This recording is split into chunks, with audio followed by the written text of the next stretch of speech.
Les personnes assises sur l'estrade sont des représentants de la ville de Suzhou et d'Allemagne. Ils partagent leurs expériences concernant le choix d'implantation des entreprises allemandes en Chine. Plus de 50 entreprises allemandes participent ici, dans la ville de Taicang, dans l'est de la Chine, au 12e dialogue économique Chine-Allemagne. C'est la première fois en 10 ans que ce dialogue est organisé en Chine.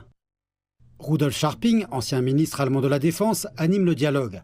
Actuellement à la tête d'une société de conseil, il a pour objectif d'attirer davantage d'entreprises allemandes en Chine.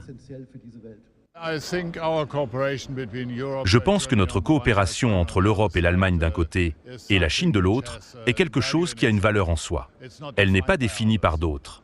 Et bien que nous ayons des systèmes politiques différents, bien que nous ayons des différences fondamentales, notre intérêt commun pour un monde stable et un bon développement de nos sociétés et de nos nations est prépondérant. L'intérêt commun est le développement économique.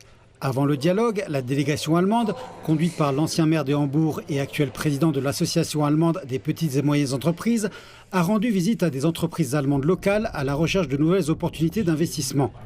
La ville de Taicang est connue comme la patrie des entreprises allemandes. Plus de 560 entreprises allemandes y sont implantées, avec un capital allemand effectivement utilisé dépassant les 6 milliards de dollars, ce qui ne constitue pas une limite.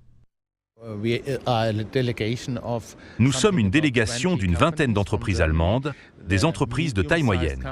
Celles-ci sont très intéressées pour investir en Chine, en particulier dans cette région, et elles examinent donc les possibilités qui s'offrent à elles. Elles ressentent une grande amitié entre l'Allemagne et la Chine. Compte tenu des incertitudes économiques et de la concurrence mondiale croissante, certains estiment que les deux pays doivent avoir confiance dans leur collaboration. Nous ne pensons pas que ces deux grandes nations, la Chine et l'Allemagne, respectivement numéro 2 et numéro 3 mondial, ne puissent pas trouver une solution pour un avenir meilleur. Je crois que nous pouvons y arriver. Et c'est précisément pour cela que je pense que cette confiance doit revenir. Car nous savons que nous trouverons cette solution.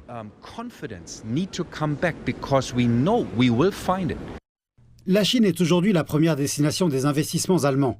Selon le ministère chinois du Commerce, le premier semestre 2025 a vu une augmentation de 6,3% des investissements allemands en Chine par rapport à l'année précédente.